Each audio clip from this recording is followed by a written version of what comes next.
صلی اللہ علیہ وآلہ وسلم کے حجروں سے باہر کھڑے ہو جائیں اور باہر کھڑے ہو کر نبی کریم صلی اللہ علیہ وآلہ وسلم کو نہ بلائیں، بلکہ نبی کریم صلی اللہ علیہ وآلہ وسلم کے آنے کا انتظار کریں۔ اور پھر اس محفل میں جہاں پر نبی کریم صلی اللہ علیہ وآلہ وسلم تبلیغ میں مصروف ہیں، تو اس محفل میں تو جسے بھی آنا چاہیے تھا اسے ادب سے آ کر بیٹھ جانا چاہیے تھا، اور جب نبی کریم صلی اللہ علیہ وآلہ وسلم اپنی تبلیغ سے فارغ ہو جاتے تو پھر اپنی گزارش پیش کرنی چاہیے تھی۔ اب ان تمام باتوں کے پیش نظر یہ عتاب حضرت عبداللہ کو ہونا چاہیے تھا، لیکن یہاں پر نبی کریم صلی اللہ علیہ وآلہ وسلم کو عتاب کرنے میں کیا حکمت ہے؟ اب باتیں تو یہ ساری بجا ہے،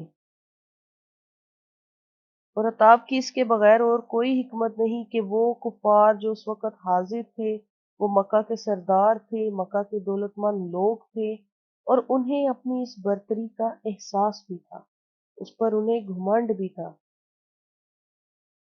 ان کی موجودگی کسی کو بھی کسی دوسرے سے بے رخی پر مجبور کر سکتی تھی، لیکن یہاں پر اللہ تبارک و تعالیٰ نے نبی کریم صلی اللہ علیہ وآلہ وسلم کی اس ناگواری کو ہرگز گوارا نہ کیا۔ اب اس عتاب میں بھی لطف و کرم اور پیار کے جلوے ہیں۔ ان آیات کے نزول کے بعد نبی اکرم صلی اللہ علیہ وآلہ وسلم کی خدمت میں جب بھی حضرت عبداللہ حاضر ہوتے تو نبی کریم صلی اللہ علیہ وآلہ وسلم فرماتے کہ خوش آمدید اے وہ شخص جس کے بارے میں میرے رب نے مجھے عتاب فرمایا۔ پھر پوچھتے کہ کوئی کام ہے تو بتاؤ۔ اگر کسی مہم کے سلسلے میں نبی کریم صلی اللہ علیہ وآلہ وسلم بیرون مدینہ یعنی مدینہ سے باہر اگر کہیں تشریف لے جاتے تو وہ مدینے میں اپنا کسی کو نائب بنا جاتے۔ حضرت عبداللہ کو یہ شرف 2 بار حاصل ہوا۔ حضرت عبداللہ کو نابینا کہنے میں یہاں پر ان کی تحقیر مقصود نہیں بلکہ ان کی طرف سے معذرت پیش کی جا رہی ہے، یعنی یہ نابینا معذور تھا، یہ محفل کو نہیں دیکھ سکا، یہ حاضرین کو پہچان نہیں سکا، اور اسے یہ پتہ نہیں چلا کہ آپ صلی اللہ علیہ وآلہ وسلم اس قدر مصروف ہیں۔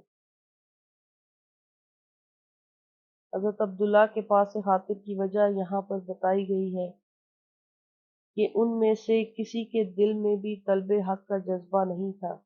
جو کفار، جو رئیس قریش کے بڑے بڑے سردار جو اس وقت محفل میں موجود تھے، انہیں تو اپنی دولت کا گھمنڈ اور اپنے رئیس ہونے پر ناز تھا۔ وہ آپ کی دعوت کو سمجھنے اور آپ کی دعوت کو سمجھ کر اس کو قبول کرنے کی نیت سے حاضر نہیں ہوئے تھے، بلکہ آپ کی خصوصی توجہ کے باعث وہ اس غلط فہمی میں مبتلا ہو گئے تھے کہ اسلام کو ان کی بڑی ضرورت ہے، اور اگر وہ لوگ دعوت اسلام کو قبول نہیں کرتے تو شاید اس وجہ سے اسلام کی ترقی کے امکانات ختم ہو کر رہ جائیں گے۔ یہ ان لوگوں کی خام خیالی تھی۔ ان نادانوں نے اس حقیقت کو نہیں سمجھا کہ جب کوئی بیمار ہوتا ہے تو بیمار کو مسیحا کی ضرورت ہوتی ہے، جب کوئی پیاسا ہوتا ہے تو پیاسے کو چشمے کی ضرورت ہوتی ہے، نہ کہ اس کے الٹ ہوتا ہے کبھی۔ او یذکروا فتنفعہ الذکریٰ، یا وہ غور و فکر کرتا تو نفع پہنچاتی اسے یہ نصیحت، یا آپ اسے جو کلام الہی سناتے وہ اس میں مزید غور و فکر کرتا، اس سے نصیحت قبول کرتا، اور آپ کی یاد دہانی یعنی آپ کا بار بار بتانا اس کے لیے سراسر نفع بخش ہوتا۔ اب دعوت اسلام تو عام ہے، لیکن اسلام کی دعوت اللہ اور اس کے رسول کے دین کی طرف وہی شخص آتا ہے اور اس سے وہی فائدہ اٹھاتا ہے جو اس میں غور و فکر کرے۔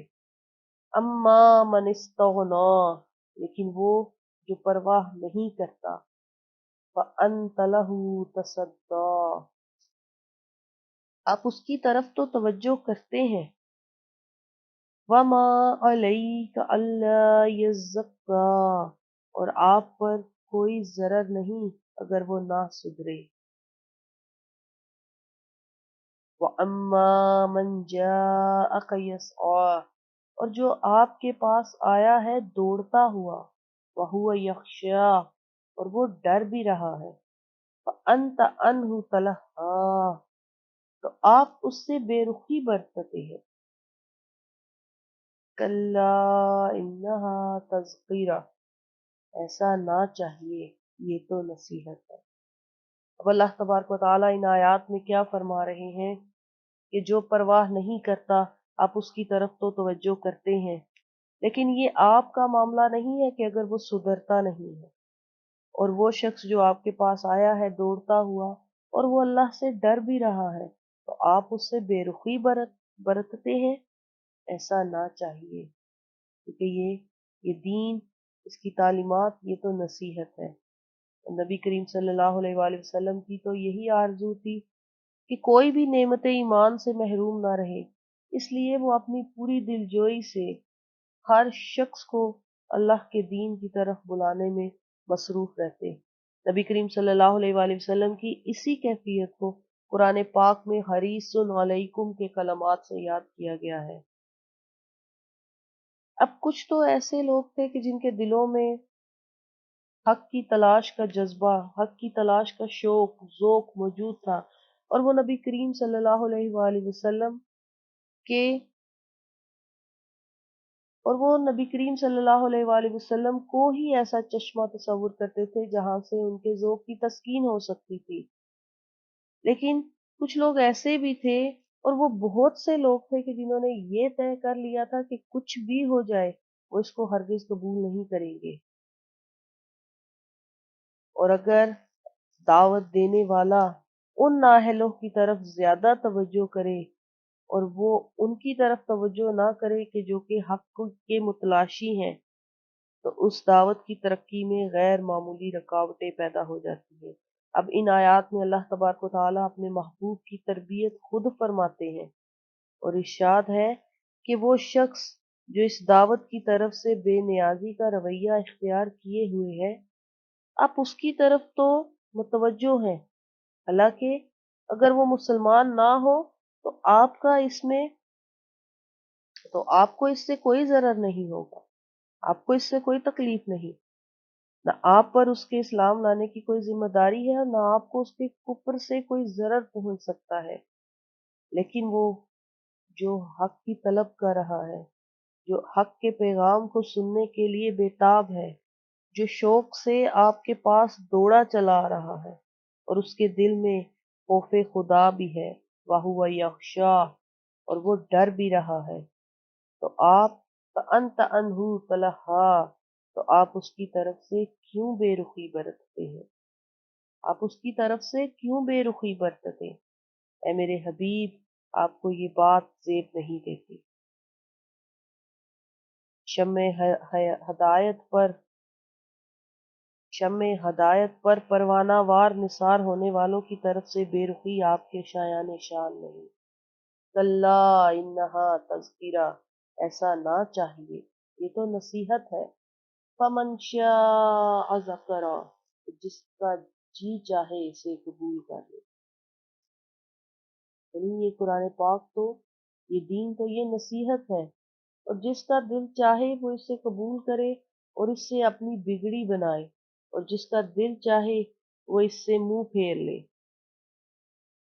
فی صحف مکرمہ، یہ ایسے صحیفوں میں ہے جو معزز ہیں، مرفوعۃ مطہرہ، جو بلند مرتبہ پاکیزہ ہیں۔